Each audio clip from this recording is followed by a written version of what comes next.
Arsenal Fan TV. Time for the player ratings. And I'm still so upset and gutted by that terrible performance by Arsenal. So much at stake today, and they bottled it. Simple as that. Let's get into the player ratings. In goal, Petr Cech. Again, you can't really blame him for any of the goals, but he's conceded 3, so you can't give him a big mark either. Going to give Petr Cech a 6 out of 10. He was not really at fault for any of the goals. Poor defending in front of him.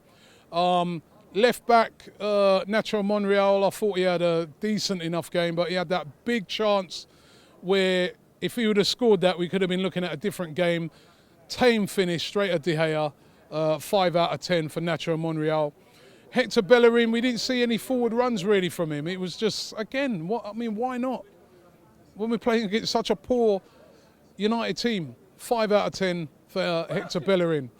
Koscielny, I thought today was decent enough. He defended okay. 5 out of 10 for Laurent Koscielny. Gabriel, on the other hand, I think a bit shaky for a couple of those goals. His positioning could have been a bit better. I'm going to give him a 4 out of 10. It was kind of in the deep end for him, but come on. He's supposed to play better than this against a terrible United team. Just in front of them, Francis Coquelin. Again, okay, but I was expecting big performances from him today. 5 out of 10 for Francis Coquelin. Mesut Ozil, I'm going to give Mesut Ozil a 6 out of 10. For me, not his greatest of games, but again, he has an effect. Goal, assist. He was working hard, he was tracking back. Not his best of games. Is he getting frustrated with the players that are around him? That they're just not on his level? Because, I don't know, but 6 out of 10 for Mesut Ozil. Aaron Ramsey, again, worked hard up and down the pitch, but where's the balls through? Where's the stuff that's going to hurt them at the other end of the pitch? I didn't see it. 5 out of 10 for Aaron Ramsey. Out on the wing, let's go to Alexis. Again, a very frustrating performance by Alexis. Just not the same player since he's come back. I don't know what it is. He's becoming a bit predictable at the moment. He's cutting inside all the time. Does no one say to Alexis, or if you're playing on the wing, you can get to the byline? We don't seem to do that at Arsenal, get to the byline and cross the ball in.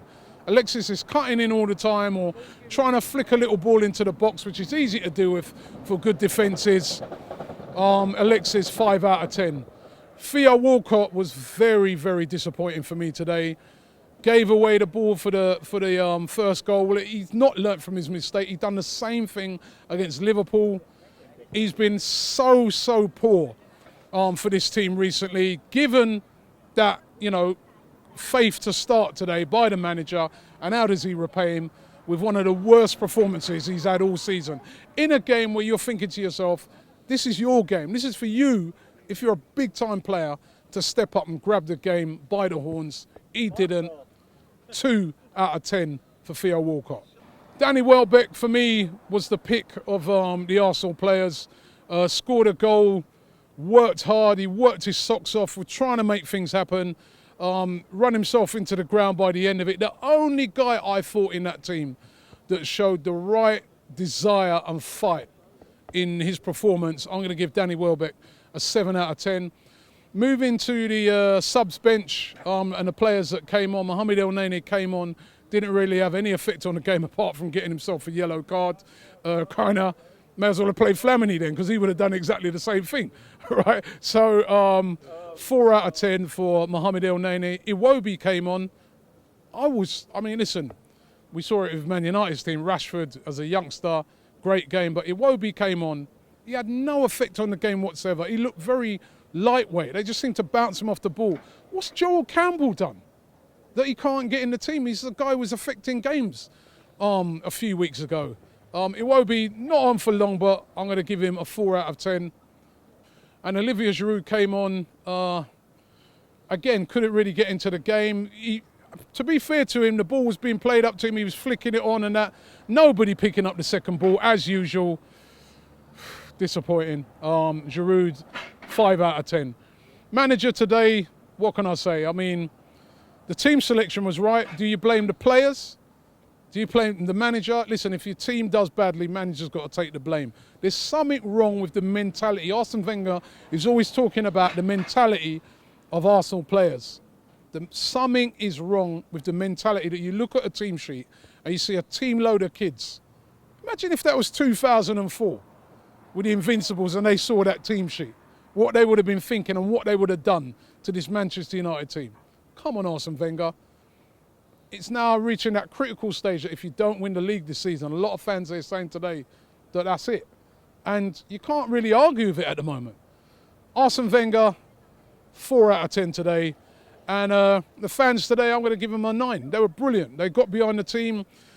They were, you know, when the fight back was on, they were right behind it. But I feel that they've been let down today. So 9 out of 10 for brilliant travelling support. And it's back to the drawing board. If we don't win our next 2 games, I feel the league is definitely over. Subscribe to Arsenal Fan TV. I'd love a really top world-class shrink to come into the club and find out what's going on, because there's deep-rooted psychological problems within the team. Before a world-class shrink, and you're probably right. That's what we need. Forget a world-class striker. We need a top psychologist to come into the club at London Colney and assess what is going on up there. It's not that they haven't got the technical ability. We've got some of the best players in the league.